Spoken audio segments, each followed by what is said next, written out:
Il s'est tenu dans la salle de réunion du SAMU social de Pointe-Noire une formation des professionnels de médias évoluant dans la ville océane sur les droits de l'enfant organisée par le groupe 5 du cadre de concertation des acteurs sur la prise en charge des enfants et jeunes en situation de rupture avec la famille, initié par le SAMU en collaboration avec les directions départementales impliquées.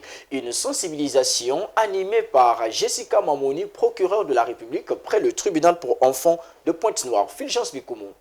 C'est par un mot de bienvenue à l'endroit des participants que le directeur départemental des droits humains et des libertés fondamentales de Pointe-Noire, Djondo Kende, a ouvert cet atelier de formation des journalistes axé sur la connaissance de la loi 04-2010, communément appelée loi Potignon, du 14 juin 2010 portant protection de l'enfant en République du Congo. Merci donc d'avoir répondu à cette invitation.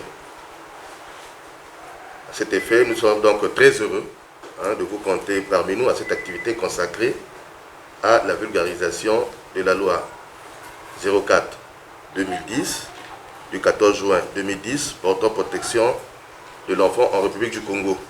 Donc, je déclare donc ouvert cette activité donc consacrée à la promotion de la loi Potignon, si on peut l'appeler ainsi, du 14 juin 2010.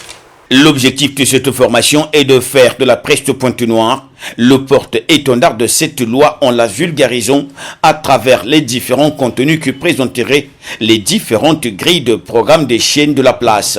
L'intérêt pour moi aujourd'hui, ce n'est pas vous faire un cours de droit, je n'aurai pas la prétention de vous faire ça, mais c'est de pouvoir vous donner quelques éléments pour que vous puissiez vous servir de cette loi dans vos activités. Nous l'avons déjà entendu, nous nous sommes retrouvés ici il y a quelque temps pour une réunion où nous avons parlé de ce que chacun devrait faire pour pouvoir travailler sur les droits des enfants, pour pouvoir justement protéger les droits des enfants, pour pouvoir en parler autour de lui, tout simplement, dans son milieu le plus proche. Et on a vu que parler des droits des enfants, c'est quelque chose qui nous concerne tous.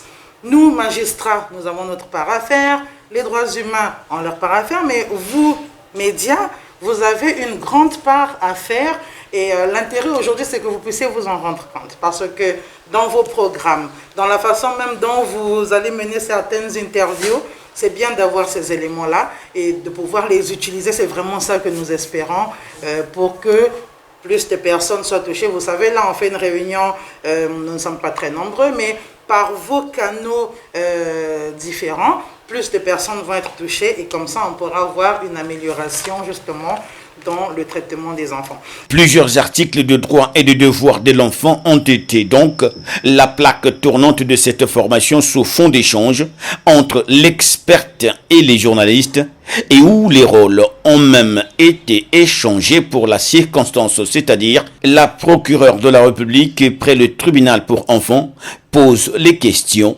aux journalistes de répondre. Un autre droit que j'ai sélectionné pour vous, c'est celui qu'on retrouve dans l'article 22 de la loi 4. Cet article dit « L'enfant a droit à l'entretien, à l'alimentation saine, à l'eau potable et à un environnement sain. Il a également droit à un habillement adapté, à un logement et à toute autre assistance requise pour son développement. » J'aurais besoin de votre participation. Ça veut dire quoi? L'enfant a droit à l'entretien, à l'alimentation saine, à l'eau potable et à un environnement sain. Qui peut expliquer? Oui. L'échange est aussi fructueux dans la découverte et la connaissance approfondie de la loi 04-2010 ou loi Potignon. Les chevaliers de la plume de Pointe-Noire n'ont pas tari d'éloges pour apprécier à juste titre le mai. Donc c'est bien, c'est une bonne chose que le SAMU social ait initié cette session avec les journalistes et d'autres acteurs de la société civile pour permettre donc, à ces derniers de pouvoir s'armer de connaissances en ce qui concerne le droit des enfants. Parce que les enfants sont ceux qui paient le plus lourd tribut par ce manque de connaissances sur le droit. Alors moi je pense que ce genre d'initiative devrait donc se perpétuer pour que les journalistes eux aussi s'arment encore plus de connaissances afin qu'ils le transmettent au public dans leurs différentes chaînes. En tout cas, pour ça, je tire un coup de chapeau au SAMU social.